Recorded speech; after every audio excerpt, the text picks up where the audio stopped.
السلام علیکم۔ رمضان کا سفر جاری ہے اور آج کی افطاری بہت ہی خاص ہے۔ لندن میں یہ افطاری رمضان ٹینٹ پروجیکٹ کے زیر اہتمام منعقد ہوئی۔ یہ لوگ 11 سال سے یوکے میں یہ پروجیکٹ چلا رہے ہیں، جس میں نہ صرف مسلمان بلکہ دوسرے مذاہب کے لوگوں کو بھی دعوت دی جاتی ہے تاکہ آ کے وہ رمضان کی اصل روح کو سمجھ پائیں۔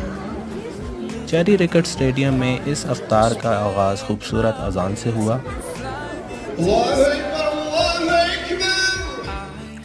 پھر باجماعت نماز ادا کی۔ پھر والنٹیئرز نے نہایت ہی سادہ لیکن لذیذ افطار ڈسٹریبیوٹ کرنا شروع کی۔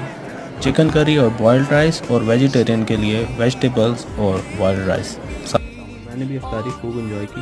I'm Chris Phillips. I'm a former Don's Trust board member here. Special thanks to these people جنہوں نے یہ جگہ پرووائڈ کی، اور ساتھ ہی ساتھ اس پروجیکٹ کے پارٹنرز اور والنٹیئر کا بھی۔ ان کے سفر کی نیکسٹ ڈیسٹینیشن نارتھ افریقہ ہے۔ ملتے ہیں پھر۔ اللہ حافظ۔